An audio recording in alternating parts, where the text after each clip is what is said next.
अंतर्गत गल्ल्या स्वच्छ होतात, अंतर्गत गटारं आहेत, फुटपाथच्या खालची गटारं आहेत, त्याचबरोबर त्या भागातले नाले देखील त्याचबरोबर स्वच्छतेसाठी घेतले जातात आणि पब्लिक टॉयलेट देखील त्याची स्वच्छता मी कमिशनरना सांगितले की दिवसातून एकदा न करता 5 ते 6 वेळा केली पाहिजे, जेणेकरून त्या भागामध्ये स्वच्छता रोगराईला थारा राहणार नाही.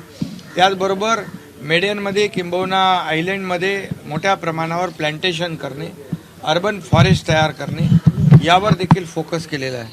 ब्युटिफिकेशनवर आम्ही फोकस केला आहे. फ्लायओव्हर आहेत, वॉल पेंटिंग आहे, याच्यावर देखील काम मोठ्या जोरामध्ये या ठिकाणी सुरू आहे आणि जेणेकरून पूर्ण मुंबईमध्ये एक डीप क्लीन ड्राईव्ह झाल्यामुळे आज आपल्याला मी सांगतो की परवाच्या दिवशी राष्ट्रपती महोदयांनी महाराष्ट्राला देशामध्ये स्वच्छ महाराष्ट्र म्हणून पुरस्कार दिला.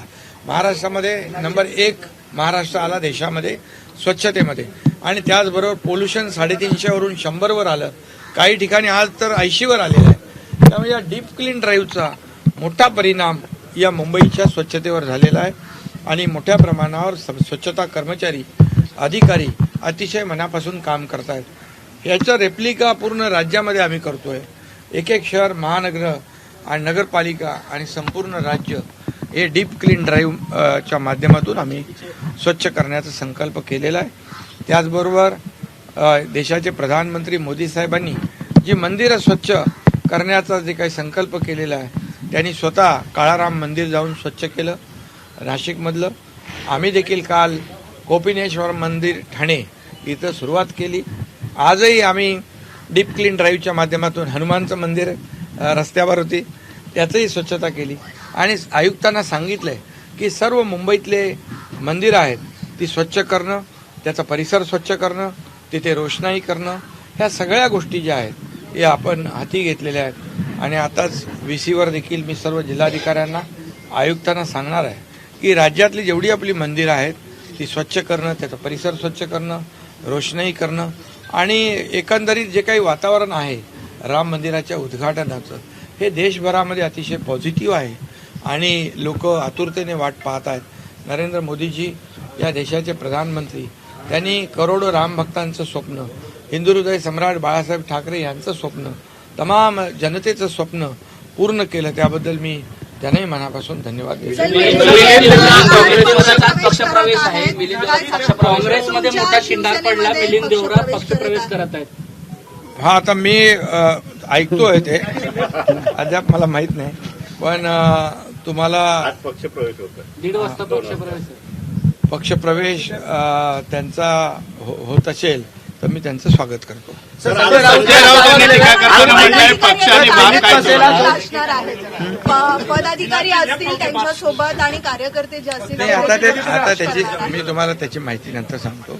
सर, संजय राऊत भाईंची भेट घेतली तुम्ही भाई, डीप क्लीन ड्राईव्हच्या डीप दरम्यान, क्लीन नेमकं काय राजकीय काय? अरे आमचे ते भाई आहेत, शिवसेनेचे नेते आहेत, त्यांना भेटायला काय बंदी आहे? मध्ये त्यांची थोडीशी तब्येत खराब होती आणि मी ती चौकशी करायला आलोय, भेटायला आलोय.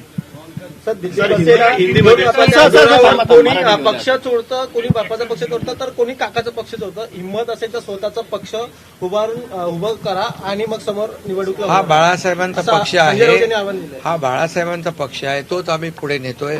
बाळासाहेबांचे विचार विकणाऱ्यांनी, बाळासाहेबांच्या विचारांना मूठमाती देणाऱ्यांनी, सत्तेच्या खुर्चीसाठी सर्व सोडणाऱ्यांनी हिंदुत्व सोडलं, या महाराष्ट्रातल्या जनतेशी बैमानी केली, विश्वासघात केला, त्यांना आमच्यावर टीका करण्याचा नैतिक अधिकार नाही. ते घाबरलेले आहेत. या डीप क्लीन ड्राईव्हमुळे येणाऱ्या निवडणुकीमध्ये त्यांना क्लीन स्वीप करून टाकेल जनता, याची त्यांना धास्ती आहे.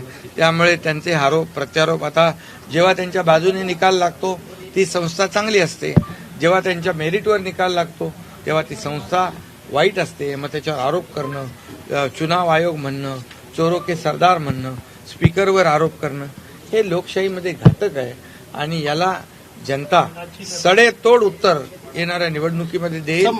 सर, आपला मोदी आणि शहा हे तुमचे अनावरच बाप आहेत अशी राऊत यांनी टीका केलेली आहे. मोदी आणि शहा हे तुमचे अनावरच बाप आहेत. मी आता त्याच्यावर बोलत नाही, त्याच्यावर मला बोलण्याची इच्छाही नाही. त्याच्यावर बोलण्यासाठी आमची ताई कुठे गेली मागे मागे हा आणि नरेश मस्के वगैरे बोलतात त्याच्यावर काय बोलणार तुम्ही? तुमच्यावरही घराणेशाहीचा आरोप केलाय. कल्याण लोकसभा मतदारसंघात श्रीकांत यांना उमेदवारी दिली होती, मोठी चूक झाली म्हणतात उद्धव ठाकरे. तेव्हा पक्षाची गरज होती. एक तरुण चेहरा, उच्च शिक्षित चेहरा त्यांना हवा होता आणि उलट श्रीकांत शिंदेच्या उमेदवारीमुळे पक्षाला एक त्यावेळेस जागा मिळाली, जागा जिंकली आपण. परंतु या जे काय म्हणतो त्यांना, जे काय राज्यामध्ये जे काय विकासाची कामं सुरू आहेत, ज्या पद्धतीने कामं सुरू आहेत, केंद्राचा सपोर्ट मिळतोय, राज्याचा सपोर्ट मिळतोय, डबल इंजिन सरकार आहे, शिवडी नावाशेवाचं उद्घाटन होतंय आणि मोदीजी कुठे, तुम्ही कुठे? मोदीजींच्या नकाची सर पण यांना येणार आहे का? मोदीजी या देशाला एका नव्या उंचीवर नेत आहेत. तुम्ही घरात बसून राज्य 10 वर्ष मागे टाकलं, ते आम्ही म्हणून तर तुम्हाला पलटवलं आणि म्हणून मागे गेलेलं राज्य आज पुढे जात आहे. बंद पडलेले प्रकल्प आम्ही पुढे नेतोय. मेट्रो असेल, कारशेड असेल, इतर अनेक प्रकल्प जे आहेत, समृद्धी आहे, शिवडी नावा सेवा आहे, मिसिंग लिंक आहे, हे सगळे प्रकल्प जे आहेत तुम्ही बंद केले होते आपल्या अहंकारापोटी आणि स्वतःच्या अहंकारापोटी. राज्याला मागे नेणं, मागे टाकणं, राज्यातल्या जनतेचं नुकसान करणं हे दुर्दैवी आहे. एबीपी माझा, उघडा डोळे बघा नीट.